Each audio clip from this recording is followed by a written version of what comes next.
बंगाल के एक बंद पड़े कमरे के अंदर एक शख्स को किडनैप कर एक कुर्सी पर बैठाया जाता है। जो लड़का है वो भागने की तमाम कोशिशें करता है, लेकिन आसपास 4 से 5 लड़के पहले से ही खड़े थे और उसे किसी भी तरीके से मारना चाहते थे। उसी गैंग में से एक लड़का सामने आता है, उसकी जेब से वो फोन निकालता है और कहता है कि क्या इस लड़की को तुम जानते हो? ये तुम्हारी मंगेतर है, नाम है प्रियंका, तुम इससे क्या शादी करने वाले हो? किडनैप हुआ शख्स कहता है कि हां, मैं उस लड़की से शादी करने वाला हूं। आपको किस बात की तकलीफ है और आप क्यों इस लड़की का नाम लेकर मुझसे मार पिटाई कर रहे हो? जो सामने खड़ा शख्स था वो फोन उठाकर फेंक देता है, चौपड़ निकालता है और दोनों हाथों को काट देता है। इसके बाद जो कटे हुए हाथ के साथ जो बॉडी थी वो उसे नीचे लिटा दिया जाता है और पूरे फर्श पर खून ही खून था। इसके बाद वो अपने साथी से कहता है कि मैं बहुत थक चुका हूं, तुम अब इसके दोनों टांगों को काट दो। अब जो दोस्त थे जो किडनैपर्स के, वो पेट पर एक पैर रखते हैं और तलवार से उसकी जांग को काटने की कोशिश करते हैं, लेकिन जांग कटती नहीं है, अधकटी रह जाती है। और क्योंकि दोस्तों को दिखाना था कि मैं एक अच्छा हत्यारा हूं, मैं लोगों को मार सकता हूं, उस जांग को पकड़कर उखाड़ देता है। एक जांग को उखाड़ता है, दूसरे जांग के साथ भी कुछ इसी तरीके से क्रूरता के साथ उसका दूसरा जांग भी फाड़ दिया जाता है। उसके शरीर से पूरे घर पर, पूरे कमरे पर सिर्फ और सिर्फ खून ही था और जांग को उठाकर वो एक कमरे के कोने में फेंक देता है। जांग जाकर दीवार पर टकराती है और वहां पर भी खून के छींटे लग जाते हैं। इसके बाद जो शख्स था जिसने उसके पॉकेट से फोन निकाला, उसका गला काट देता है। गला काटने के बाद बालों से उसके सिर को पकड़ता है और गुस्से में तमाम तरीकों से उसे थप्पड़ ही थप्पड़ मारता रहता और कहता है कि तुम प्रियंका से क्यों शादी करोगे, कैसे शादी करोगे? प्रियंका सिर्फ मेरी है। ये जो किडनैपर्स थे, इन्हें एक मंगेतर से दिक्कत हो रही थी और जिस शख्स को काटा पीटा जा रहा था और जो 4-5 लड़के सामने खड़े होकर ये सारा काम कर रहे थे, ये इन्हें खुशी मिल रही थी कि हम लाश के साथ खेल रहे हैं। किसी जानवर की तरह, किसी कसाई की तरह एक इंसानी बॉडी को काट रहे थे जब वो इंसान जिंदा था, रहम की भीख मांग रहा था और वो समझना चाह रहा था कि जो लड़के हैं, इस लड़की का नाम लेकर, जो उसकी बीवी होने वाली, जो मंगेतर जो उसकी है, उसका नाम लेकर क्यों मार रहे हैं? और यहां तक कि ये जो कातिल हैं, ये जो लड़के की जो सिर को साइकिल के सामने एक बास्केट होता है, रात की 2 से ढाई बजे के तकरीबन समय रहा होगा, उस कैबिन में या कहें जो साइकिल के सामने जो टोकरी होती है, वहां पर सर रख कर साइकिल चलाते हुए मोहल्ले में घूमते हैं और फिर जाकर इस बॉडी को, इस सर को ठिकाने लगाने की कोशिश होती है। और इस पूरी कवायद में पुलिस चाहकर भी किडनैपर्स तक नहीं पहुंच पा रही थी। परिवार को भी नहीं पता था कि जो उनका बेटा घर से बाहर गया है वह कभी नहीं लौटेगा, क्योंकि देर रात उन्हीं के घर के बगल वाले कुछ ही घर से कुछ दूरी पर ही एक बच्चों ने, मतलब या कि जो 4-5 जो यंगस्टर्स थे, उन्होंने इस क्रूरता के साथ एक घर के बेटे को इतनी दर्दनाक मौत दी। वो भी इसलिए क्योंकि प्रियंका नाम की एक लड़की है जिससे उस गैंग का लीडर मोहब्बत करता था और इस मोहब्बत में उसे बर्दाश्त नहीं हो रहा था कि वो लड़का कहीं और शादी कैसे कर सकता है। और इस लड़के को किडनैप कैसे किया गया, बंगाल के अंदर ये जो कहानी है, जो केस स्टडी है, इस केस स्टडी में जो कातिल हैं उन्हें फांसी की सजा भी मिल जाती है, लेकिन कोर्ट में अभी भी एक केस पेंडिंग है। और जब कोर्ट में एक केस जाता है तब पहली बार ऐसी ऐसी जानकारियां सामने आती हैं कि खुद जज साहब भी हैरान परेशान हो जाते हैं, क्योंकि पुलिसिया इन्वेस्टिगेशन में एक बहुत बड़ी चूक हो गई थी और पुलिस से बहुत बड़ा सबूत छूट चुका था और हो सकता था ये कातिल बच भी जाए। क्या है अंदर की कहानी, चलिए जानते हैं डिकोडिंग क्राइम के जरिए।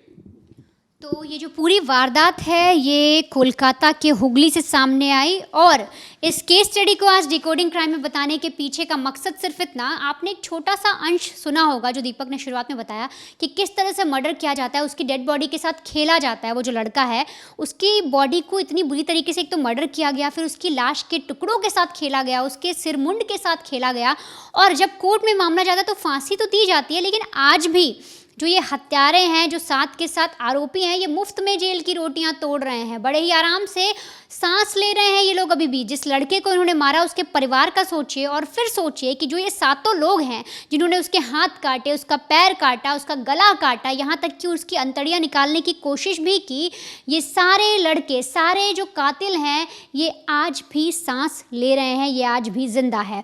अगर इस केस की शुरुआत करूँ और इस केस स्टडी को समझाने की आपको कोशिश करूँ तो दरअसल बात है 11 अक्टूबर साल 2020 की।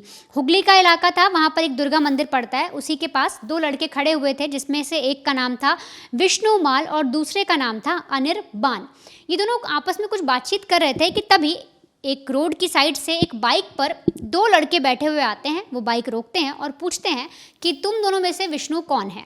अब जो साथ में अनिर्बान खड़ा था वो बोलता है कि विष्णु भैया ये हैं, इशारा करता है विष्णु की तरफ।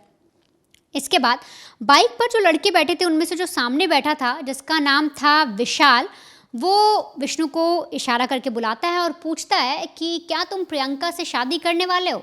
इस पर विष्णु को लगता है कि शायद जो शख्स बोल रहा है या शायद जो आदमी उससे बातचीत कर रहा है शायद वो उसे जानता है, उसकी आवाज़ जानी पहचानी लग रही है। वो बोलता है हाँ मैं प्रियंका से शादी करने वाला हूँ। इस पर पीछे बैठा, बाइक पर पीछे बैठा हुआ था विप्लव, वो बोलता है कि ठीक है तुम्हें प्रियंका दीदी बुला रही हैं, चलो बाइक पर बैठो, उनसे मिलने जाना है। इस पर विष्णु को लगता है कि अगर प्रियंका को बुलाना होगा, प्रियंका उसकी मंगेतर है, तो डायरेक्ट कॉल कर देगी, मैसेज कर देगी, किसी दूसरे व्यक्ति को या बाइक पर दो लोगों को क्यों भेजेगी।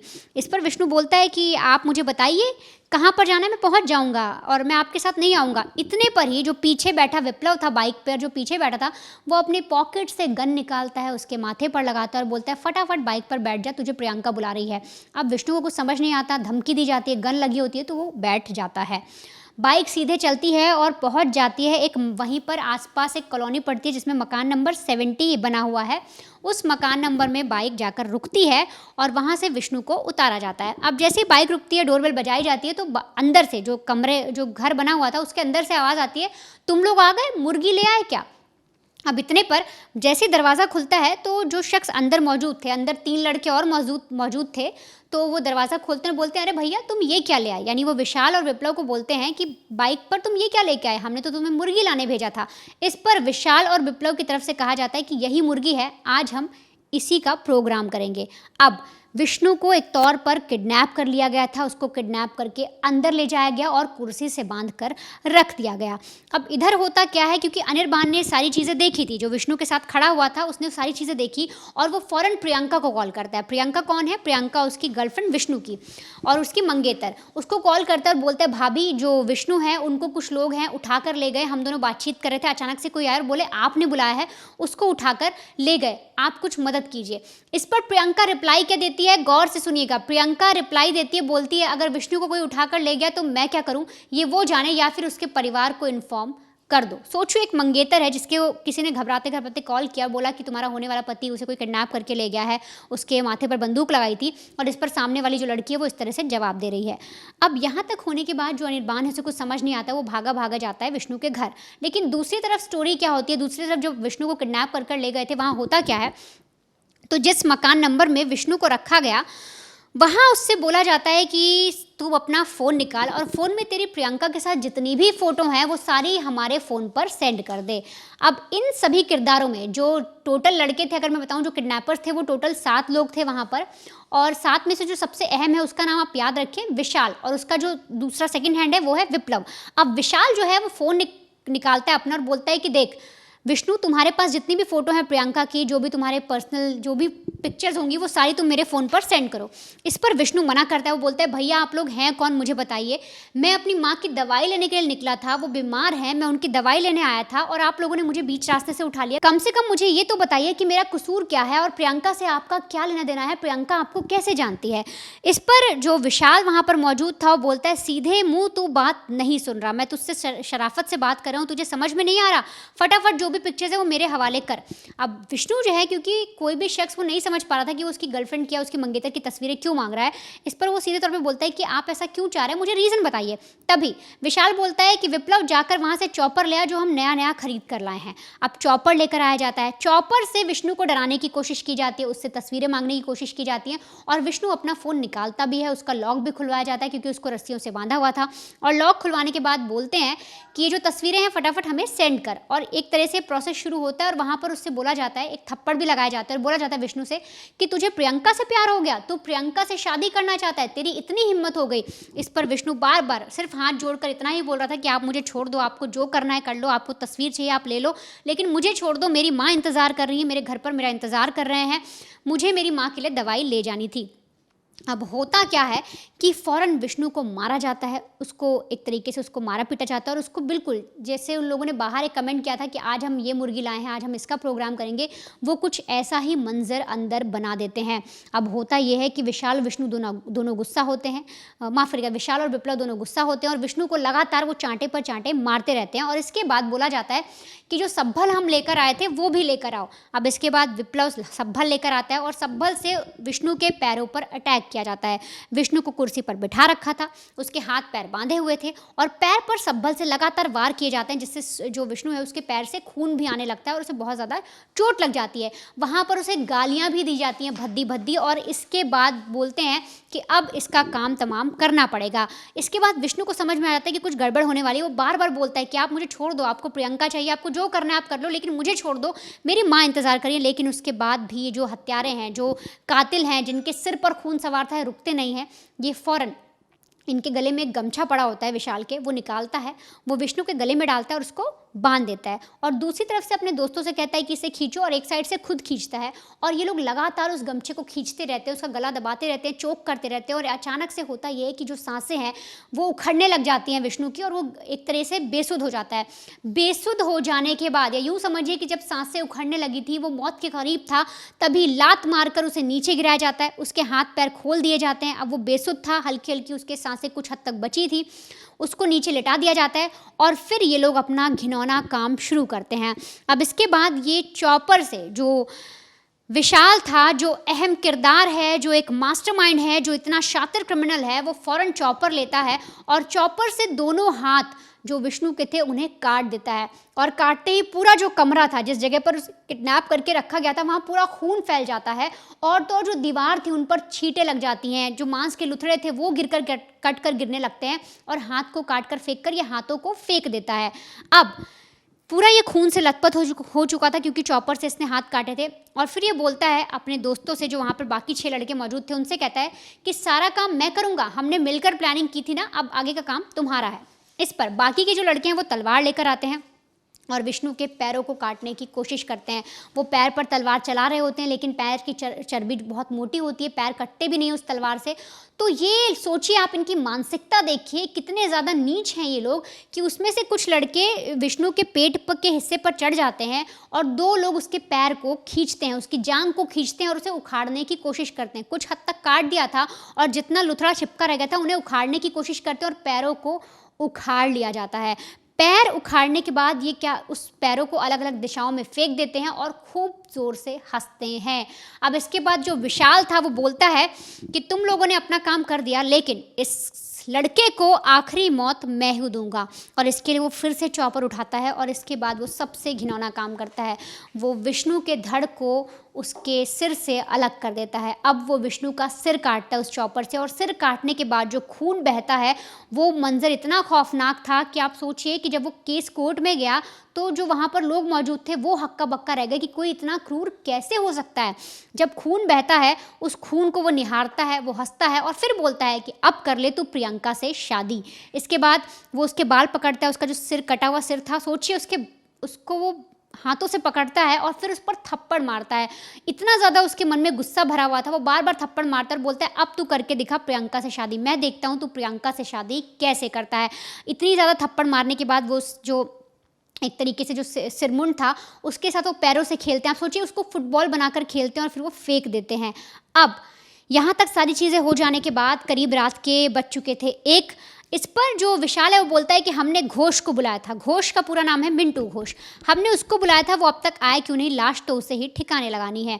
अब इसके बाद घोष का वेट किया जाता है। आधे घंटे बाद घोष वहाँ पर पहुँचता है। अब घोष जैसे ही वहाँ पर पहुँचता है तो वो देखता है पूरे एरिया में खून ही खून फैला हुआ है, लेकिन उसको बाहर ही रोक लिया जाता है, वो प्रॉपर कमरे में घुस नहीं पाता। अब इधर विशाल अपने दोस्तों से कहता है, जो उसके बाकी 6 साथी थे उनसे बोलता है कि देखो जो लाश है वो टुकड़ों में बटी हुई है, पूरी तरह से बॉडी फैली हुई है, खून फैला हुआ है, फ़ौरन इसको ठिकाने लगाने का प्लान बनाओ। अब होता ये है कि ये लोग पहले से ही बोरियां, प्लास्टिक, नायलॉन की रस्सी सब कुछ खरीद कर लाए थे, तो उसी के तहत उन बोरियों में, प्लास्टिक की थैलियों में एक एक चीज़ को पैक किया जाता है। सबसे पहले विष्णु के हाथ पैक करके बोरी में भरे जाते हैं, एक बोरी में, दूसरी बोरी में पैर पैक किए जाते हैं और तीसरा बच जाता है सिर। अब ऐसे करके जब ये टुकड़ों को और धड़ को, हर चीज़ों को पैक कर लेते हैं, जो खून रिस रहा था उन पन्नियों से, यहाँ तक कि जो बोरियां थी जूट की, उनसे भी खून पूरा रिस रहा था, तो इन्होंने 3-4 लेयरिंग की ताकि किसी को पता ना चले। अब पैकिंग करने के बाद जितने लोग थे वो एक एक करके उस कमरे की सफाई करना शुरू करते हैं। वो कोशिश करते हैं कि जो खून के छींटे हैं वो मिट जाएं, लेकिन आप सोचिए इतनी बुरी तरीके से किसी का मर्डर किया है, इतनी ज़्यादा विभत्सता वहाँ पर हुई है, तो जो निशान है वो इतनी आसानी से नहीं मिटते और वो निशान रह जाते हैं, जो बाद में पुलिस के और फॉरेंसिक टीम के काम आते हैं। अब ये सारी चीज़ें हो जाने के बाद जब मिंटू को ये लोग अंदर बुलाते हैं तो मिंटू पूछता भी है कि भैया इस बोरी में क्या है, इस बोरी में से मुझे कुछ खून दिख रहा है, आप लोगों ने कुछ गलत किया है क्या। सीधे तौर पर विशाल मिंटू से बोलता है, तुझे जितना कह रहा हूँ उतना काम कर, तुझे पैसे चाहिए ना, ये ले 5000 और फटाफट इन लाशों को ठिकाने लगा। अब इसके बाद होता यह है कि मिंटू को एक बोरी दी जाती है और उसे कहा जाता है कि जो आगे एक जगह पड़ती है, एक नाला पड़ता है, वहाँ जा और वहाँ से आगे जाओगे तो एक नदी पड़ेगी, उस नदी में जाकर इस लाश को फेंक दो। अब एक टुकड़ा मिंटू को दिया जाता है, वो सबसे पहले निकलता है, करीब 1:30-2 बजे के आसपास वो निकलता है अपने बाइक पर उस बोरे को रखकर, और उस बोरे को ले जाकर उस नदी में बताता है। एग्जैक्टली विशाल ने पूरी लोकेशन बताई थी कि नदी के साउथ दिशा में तुम फेंकोगे और उत्तर की दिशा में तुम फेंकोगे, तो ठीक इसी तरीके से जो मिंटू है वो निकलता है और नदी में जाकर उस लाश को फेंक देता है। इसके बाद दूसरा जो चीज़ थी, यानी दूसरे जो पैर बचे हुए थे उनको लिया जाता है बोरी में, और फिर जो बाकी के दोस्त थे, यानी विप्लव था और उसके साथ एक रंथनी करके एक दोस्त था, वो निकलते हैं, वो ले जाकर उत्तर की दिशा में उस नदी में उसको फेंकते हैं, और फिर जो धड़ का हिस्सा था उसको भी इसी तरह से ठिकाने लगाया जाता है। अब आखिरी बचता है जो सिरमुंड था, यानी कि जो बचा हुआ था।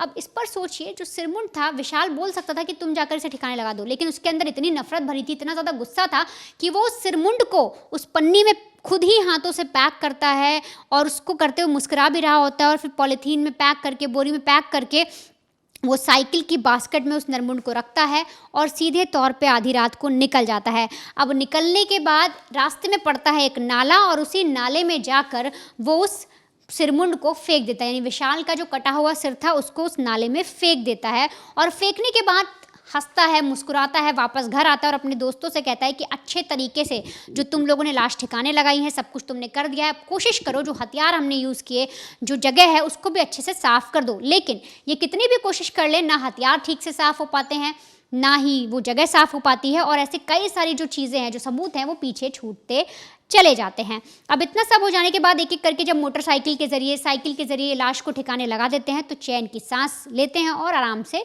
सो जाते हैं। अब एक तरफ ये मर्डर हो गया, दूसरी तरफ जो अनिर्बान था, क्योंकि उसने प्रियंका को कॉल किया था, प्रियंका की तरफ से उसे सेटिस्फाई जवाब नहीं मिला। प्रियंका बोल देती है जाकर उसके परिवार को बताऊं, मैं क्या करूं, तो अनिर्बान भागा भागा परिवार के पास जाता है, उनके पिता को बताता है। पिता बोलते हैं कौन 2 लोग थे, क्या तुम जानते हो, तो कुछ इन्फॉर्मेशन नहीं मिलती। अब पिता इधर जब पुलिस स्टेशन पहुंचते हैं आधी रात को, एक तरफ बच्चे का मर्डर हो गया, लाश भी ठिकाने लग रही है, दूसरी तरफ पिता जब वहां पहुंचते हैं, माफ़ करेगा, पुलिस स्टेशन जाते हैं, पुलिस स्टेशन में रिपोर्ट लिखाते हैं, बोलते हैं उनका बेटा है, काफ़ी समय हो गया, सुबह से गया हुआ अब तक लौटा नहीं, और उसका दोस्त बता रहा है कि उसे शायद किसी ने किडनैप कर लिया है। अब पुलिस भी जब इन्फॉर्मेशन निकालना शुरू करती है तो सबसे पहले पुलिस पहुंच जाती है अनिर्बान के पास। अनिर्बान से तहकीकात करना बहुत ज़रूरी था, क्योंकि पुलिस को लगा एक शख्स जिसने लाइव किडनैपिंग देखी है, एक शख्स जिसने हो सकता है उन कातिलों का या उन लोगों का चेहरा देखा होगा, तो अनिर्बान से पूछताछ करनी बहुत ज़रूरी है, इसलिए उसको बुलाया जाता है और उससे सिरे से पूछताछ की जाती है। उससे सबसे पहले पुलिस सवाल पूछती है कि तुमने क्या देखा, क्या मंजर देखा, और क्या तुमने गाड़ी का नंबर नोट किया था जिससे किडनैपिंग हुई। अब आगे आप समझिए, आपने एक चीज़ तो समझ ली कि मर्डर कैसे किया गया, किस तरह से किडनैपिंग की गई, और मर्डर का रीज़न क्या था, आखिर कत्ल क्यों किया गया, और कैसे पुलिस इस केस को सुलझाती है, और किस तरीके से जब कोर्ट में मामला जाता है और कोर्ट में जब फांसी की सज़ा दी जाती है, उसके बाद ये केस आखिर पेंडिंग कैसे है, क्या उसके पीछे का रीज़न है, किस तरह से तफ्तीश होती है, आप वो भी समझिए। पुलिस ऑफिसर जब पूछते हैं कि ये बताओ तुमने गाड़ी का नंबर क्या था, अच्छी तरीके से बताना कि अगर तुम्हारी एक भी गलत जवाब इस पूरे केस को मोड़ सकता है। वो कहता है कि सर घबराने की जरूरत नहीं, जब वो मेरे दोस्त को लेकर भाग रहे थे तब मैंने फौरन ही अपने एक डायरी पर नोट डाउन कर लिया था। वो कहता है, मैं एग्जैक्ट आपको नंबर बता ही देता हूं, WB-18D-3986 ये गाड़ी का नंबर था। और कह रहे थे कि इसी गाड़ी में वो बीच में कनपट्टी पर पिस्टल लगाकर मेरे दोस्त को लेकर चले जाते हैं। पहली बार पुलिस के सामने एक ऐसा सिरा था जिसे पकड़कर इस केस को सुलझाया जा सकता था। पुलिस फौरन ही इस नंबर को एक तरीके से कहती कि इस नंबर पर आरटीओ में जाके पता करो किसका एड्रेस कहाँ है, किसके नाम पर गाड़ी रजिस्टर्ड है, और यहां से केस पर काम करना शुरू होता है। दूसरा जो सिरा था वो था गर्लफ्रेंड प्रियंका का। प्रियंका की जब थाने बुलाया जाता, प्रियंका कहती कि मुझे नहीं पता कि कौन लेकर गया, क्या चीजें हैं, लेकिन प्रियंका की जो कॉल डिटेल्स थी वो निकाली जाती, खंगाली जाती, लेकिन ऐसा कुछ भी अब तक ठीक ठाक पता नहीं लग पाया था। हाँ, कुछ नंबर थे जिसमें वो लगातार बातचीत किया करती थी। अब यहाँ पर जब प्रियंका को लगातार थाने बुलाया जा रहा है, उसके दोस्तों को बुलाया जा रहा है, माँ बाप भी थाने पहुंच रहे हैं, तो अब जब जो कॉल डिटेल थी उसमें जब पता लगा जाए कि ये जो एक दो खास नंबर है जिससे बार बार कॉल आ रहा है, ये कौन लोग और इससे क्यों इतनी ज्यादा बातचीत हो रही है। प्रियंका को जब थाने में बैठाकर पूछा गया तो प्रियंका टूट जाती है। वो कहती कि सर, जिस नंबर से आप पूछ रहे हैं कि मैं किससे बातचीत करती थी, आपको जिस पर शक है उसका नाम विशाल है, वो मेरा एक्स बॉयफ्रेंड था, और अक्सर 2016 की बात है, उसे जेल भेज दिया गया था, लेकिन वो हाल ही में 2020 में ही जेल से बाहर आया है, तब से वो मुझे परेशान करने लगा है। अब क्योंकि जो प्रियंका जिस नंबर से बातचीत कर रही थी उसमें भी विशाल का नाम आता है, जो गाड़ी का जो नंबर रजिस्टर्ड था वो भी विशाल के नाम पर था। मतलब अब पुलिस के सामने बहुत हद तक पिक्चर साफ हो चुकी थी कि कॉल करने वाला, किडनैपिंग करने वाला कोई और नहीं बल्कि एक ही शख्स है और उसका नाम विशाल है। विशाल का नाम आ चुका था, अब बारी थी उसके घर के एड्रेस या कहें उसका पता करने की। और यहां पर जब पुलिस उसके घर पर पहुंचती है, मैं जो इंस्पेक्टर तमल हैं वो उनके घर पर पहुंचते हैं अपने कांस्टेबल्स के साथ, और जो रजिस्टर्ड मोबाइल नंबर था, जैसे ही नॉक करते हैं एक महिला सामने आती है और पूछा जाता है कि क्या विशाल घर पर है। माँ कहती कि विशाल तो पिछले कुछ दिनों से घर पर ही नहीं आया है, वो तो घर पर है ही नहीं। पुलिस को लगता है कि माँ इतनी भोली थोड़ी होगी कि जो सच्ची बता देगी। फौरन पूछते ही वो कमरे के अंदर या कहें उस घर के अंदर ताका झाकी करती है, पता लगता है कि आंगन में एक बाइक खड़ी है। कांस्टेबल्स को बोला जाता है कि जाके उठा के देखो कौन सा नंबर है, क्या है। ये वही नंबर प्लेट में जो नंबर लिखे गए थे जो पुलिस को बताया गया था। मतलब किडनैपिंग करने के बाद जो भी कुछ हुआ हो, बाइक को दोबारा घर पर लाया गया था। और ये जो माँ है पुलिस को बरगलाने की कोशिश कर रही है और पुलिस से लगातार झूठ बोल रही है। अब क्योंकि पुलिस के पास एक फोन नंबर था, पुलिस के पास विशाल का एक हुलिया भी आ चुका था कि वो दिखता कैसा है, बारी थी कि जिस तरीके से प्रियंका ने बताया कि वो जेल जा चुका था 2016 में, तो उसकी जो क्रिमिनल बैकग्राउंड हिस्ट्री थी वो पता लगाने की कोशिश की जा रही थी। उसके दोस्त कौन कौन थे वो भी पता लगाने की कोशिश की जा रही थी। तभी अब मुखबिरों को लगा दिया गया था कॉल डिटेल्स के जरिए, उसके जो फोन कहां पर है, किस जगह पर वो इस वक्त मौजूद है, वो सारी चीजें पता लगाने की कोशिश की जा रही थी ये टेक्निकल के जरिए। अब जो ह्यूमन इंटेल था, मतलब ह्यूमन इंटेलिजेंस से कहने का मतलब जो मुखबिर हैं, जो लोग मदद कर रहे थे पुलिस की, उसमें क्या पता लगता है कि उसके दो दोस्त हैं, नाम है उनका कृष्ण मंडल और राजकुमार। विशाल के ये दो दोस्त हैं जो उसके जेल जाने से पहले से ही उसके साथ अक्सर क्रिमिनल जो काम होते हैं उस पर आसपास मदद किया करते थे।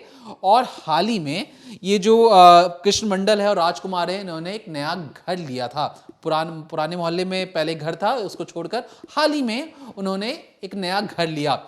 अब घर पर जाकर किसी से अचानक से पूछताछ करना, घर पर होंगे कि नहीं होंगे, पुलिस इंतजार करती है। इस पूरे कवायद में पुलिस को लगभग 2 हफ्ते बीत जाते हैं और जब जो कृष्ण मंडल है और राजकुमार है, ये सब्जी बेचने के लिए जब उस घर से निकलते हैं, पुलिस आकर उनका कॉलर पकड़ती है और कहती है कि चलो अंदर चलो, हमें कुछ बातचीत करनी है, खास बातचीत करनी है और तुम्हारे से बहुत सारी जानकारियां जुटानी हैं। अब जब उन्हें गिरफ्तार किया गया, जब उनसे पूछताछ की गई तो वो कहते कि नहीं नहीं, हमारे घर पे कुछ नहीं है, हमारे घर पे आपने गलत इंसान को पकड़ लिया। तो पुलिस उस घर, नए वाले घर पर भी जाती है और छानबीन करना शुरू करती है। एक एक कमरे की तलाशी अभियान शुरू किया जाता है। फॉरेंसिक टीम को भी बुलाया जाता है। पता क्या लगता है कि जिस कमरे में बैठाकर विशाल ने मौत के घाट उतारा था, तांडव रचा था, वहां पर खून से सने कपड़े, दीवारों पर खून के छींटे, मांस के लोथरे अभी भी चिपके हुए थे। एक ऐसा कमरा जहां पर लाश के साथ खेला गया हो, जहां पे जो नरमुंड होता है उसके साथ फुटबॉल जैसी कमरे में एक दूसरे को लोग पास ऑन कर रहे थे, कि खेल रहे थे। उस कमरे में तमाम कोशिशों के बाद भी उस सबूतों को वो नहीं मिटा पाए। अब कृष्ण और राजकुमार दोनों पुलिस के हत्थे चढ़ चुके थे। अब पुलिस अच्छे तरीके से उनसे पूछताछ करती है और पूछती है कि जरा बताओ ये सारी चीजें क्या हैं और ये कब से हो रहा है ये सारा काम। वो कहते हैं कि सर हमें नहीं पता। पुलिस फिर से पूछती है गुस्से में कि देखो, हमें अपना तरीका इस्तेमाल करने पर मजबूर मत करो, जो सच है बता दो। कृष्णा कहता है कि देखिए सर, मुझे कुछ नहीं पता। विशाल एक रोज मेरे घर पर आया था और वो मुझे कह रहा था कि मेरी जो गर्लफ्रेंड प्रियंका है वो मेरी एक्स बन चुकी है, वो किसी और लड़की के साथ शादी करने वाली है, हमें उस लड़की को ठिकाने लगाना पड़ेगा, बस मुझे इतना ही पता है।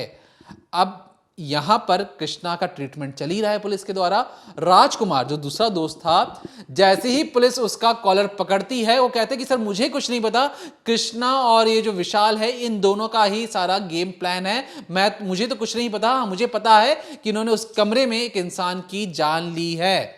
अब इतना सुनते ही राजकुमार और कृष्णा को दोनों को बैठाया जाता है और पूछा जाता है कि अब देखो, अपने दोस्तों का नाम बता दो जो जो लोग वहां पर मौजूद थे। अब कहानी अब ये भी पूछी जाती है कि तुम्हें ये जो सारी चीजें हैं, हथियार कहां से मिल गए, कैसे तुमने इतना हत्या की प्लानिंग कर ली। तो उसने कहा कि देखिए सर, क्योंकि जो प्लान तो बन चुका था कि दोस्त की गर्लफ्रेंड जो है वो किसी और से शादी कैसे कर सकती है, तो इसलिए हमने सोचा कि उस लड़के को हटाने के लिए एक चॉपर खरीदने की जरूरत है। अब इसके लिए हम गए बुचड़खाने, जहां पर बकरियों को काटा जाता है। हमने उस बुचड़खाने वाले से बोला कि हमें एक चॉपर चाहिए।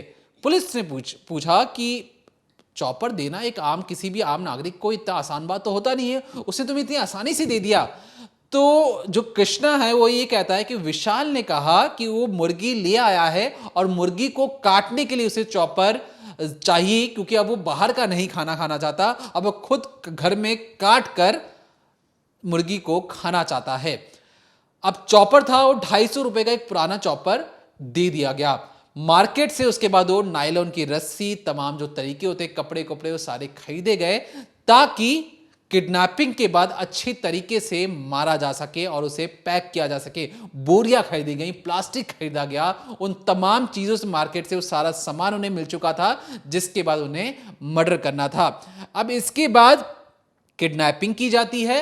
किडनैपिंग करने के बाद उसे कमरे में लेके आया जाता है। पुलिस पूछती है कि तुम्हारे साथ कौन कौन लोग हैं, उनका नाम बताओ, उनका एड्रेस बताओ।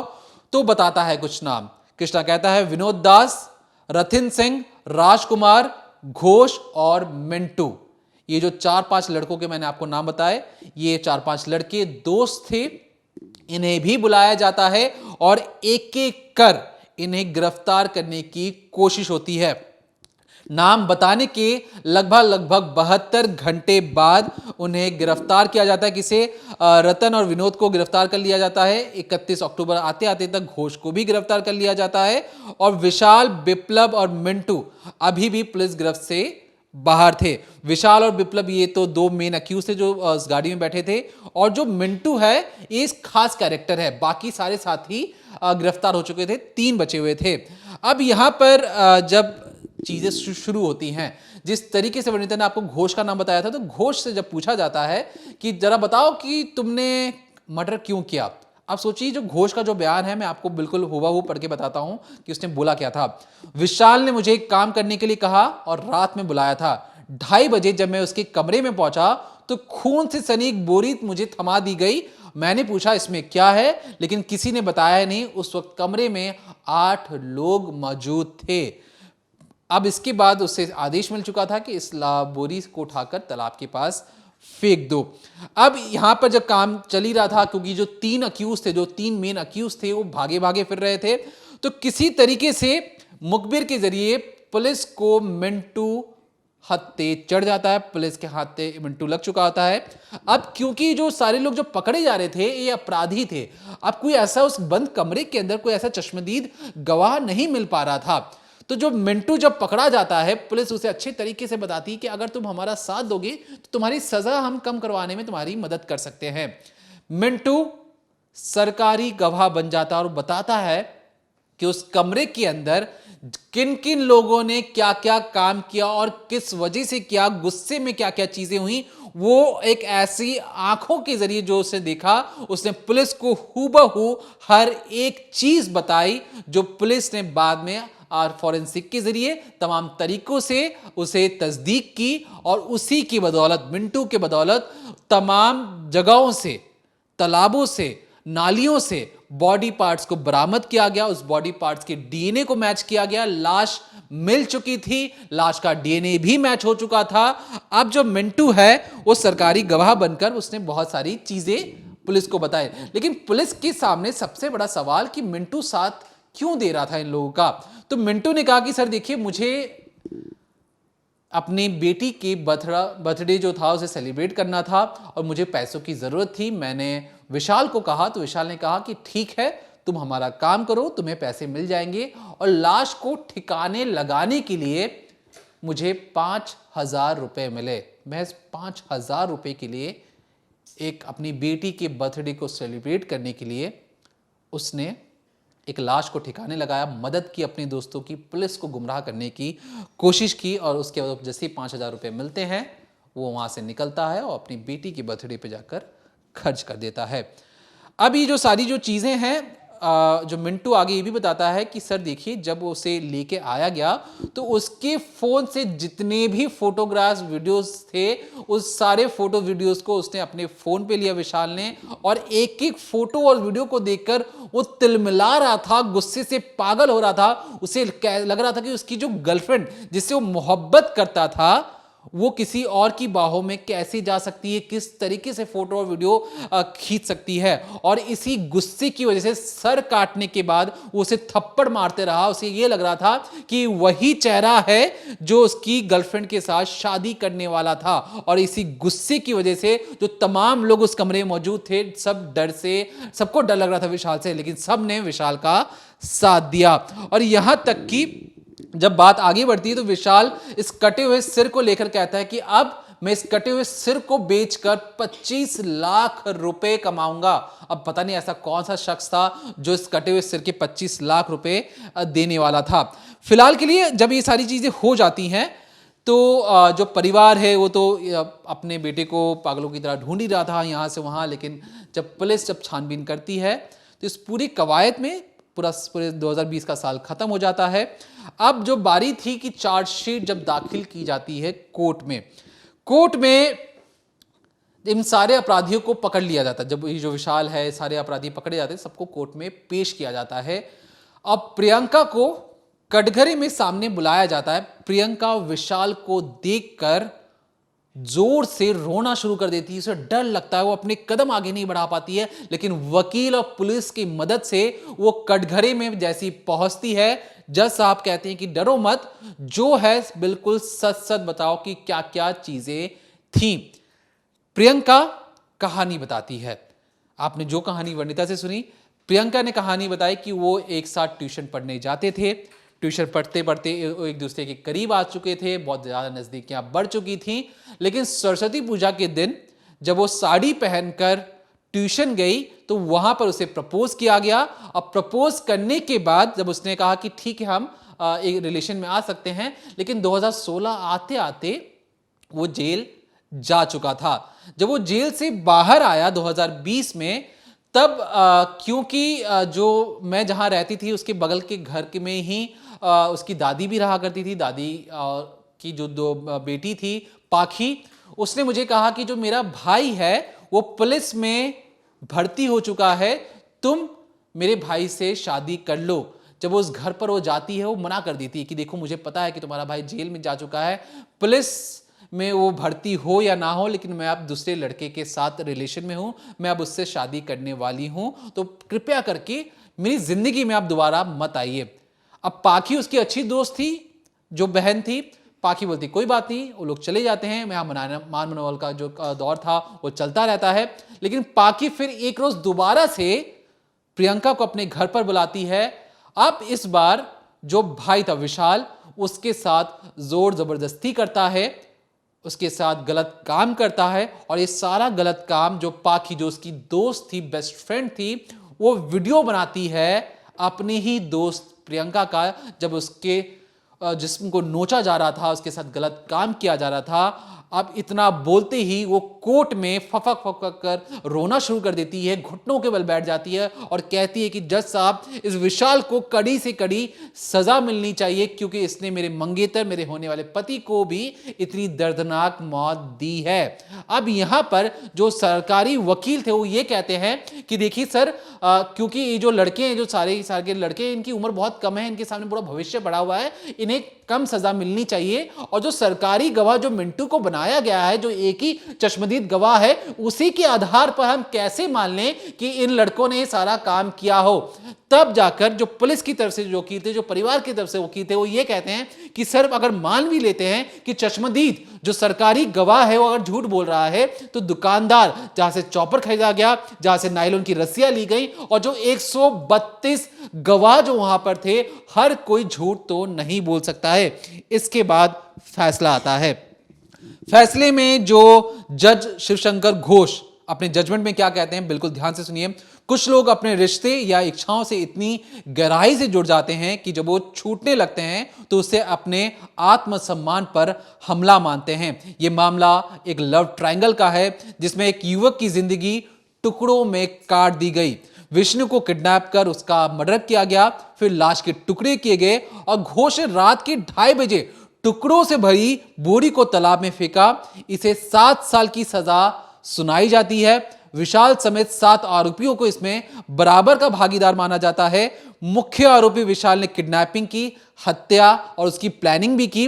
इस तरह की मानसिकता वाले इंसान को समाज में जीने का कोई हक नहीं है। इन्हें फांसी की सजा सुनाई जाती है। 2021 में, 2020 का वाकया था, 2021 में फैसला सुनाया जाता है। लेकिन आज जब हम इस वीडियो को रिकॉर्ड कर रहे हैं तो विशाल दास, विप्लव, रथिन सिंह, कृष्णा मंडल, विनोद दास, रतन बापरी और राजकुमार, अभी भी इन्हें फांसी की सजा नहीं मिली है, क्योंकि इन जाहिलों ने कोलकाता के हाई कोर्ट में जाकर दलील दी है कि माए बाप हमें बचा लिया जाए, क्योंकि हमने एक इंसान को टुकड़ों में भले ही काटा हो, लेकिन हमें फांसी की सजा ना मिले, हमें जेल में रहने की सजा जरूर मिल जाए। फिलहाल के लिए ये कोलकाता हाई कोर्ट में ये पूरा केस पेंडिंग है, लेकिन निचली अदालत ने फांसी की सजा इन्हें मुकर्रर की थी। लेकिन बावजूद इसके इतने क्रूर तरीके से, इतने भयानक तरीके से मौत देने के बाद और इस किडनैपिंग करने के बाद लाश के नरमुंड के साथ फुटबॉल खेलने तक, लाश के टुकड़ों को काटना और उस कमरे में बिखेर देना, उसके बावजूद साइकिल में नरमुंड को लेकर मोहल्ले में घूमना, उसके बावजूद भी ये आज भी जिंदा हैं, सलाखों के पीछे है। इन्हें उम्मीद है कि जो कोर्ट है इन्हें फांसी की सजा से फ्री कर देगी, इन्हें छोड़ देगी और फिर से जेल में एक आजादी की सांस ले सकते हैं। तो फिलहाल के लिए डिकोडिंग क्राइम के जरिए और खास तौर पे इस केस स्टडी के जरिए हम आपको ये बताना चाहते थे कि जो अपराधी चाहे कितने भी शातिर क्यों ना हो, पुलिस उन तक पहुंच जाती है और कोर्ट में वो चाहे जितनी भरसक कोशिश कर ले बचने की, लेकिन जो सबूत, जो गवाह चाहे झूठ नहीं बोलते हैं। और इसलिए कहा जाता है कि मौत, झूठ और जो ये षड्यंत्र कभी आपसे झूठ नहीं बोलते हैं, ना ही वो छुट्टी लेते हैं। और इस पूरे केस में जिस तरीके से षड्यंत्र रचा गया, जिस तरीके से मौत दी गई और जिस तरीके से कोर्ट में झूठ बोलने की जो कोशिश हुई, उन तमाम तरीकों पर विराम लगा और निचली अदालत ने इन्हें फांसी की सजा सुनाई। तो जितने भी दर्शक इस वीडियो को देख रहे हैं, अगर आपके पास भी कुछ ऐसी केस स्टडीज हैं जो आप चाहते हैं कि हमारे साथ साझा करें, तो कमेंट सेक्शन में कमेंट करके जरूर बताएं कि ऐसी कौन सी स्टोरीज आप सुनना या समझना चाहते हैं। हम उसको स्टोरीज को उठाएंगे और आपके सामने पेश करने की कोशिश करेंगे। तब तक देखते रहिए decoding crime, Monday to Friday शाम 7:30 बजे।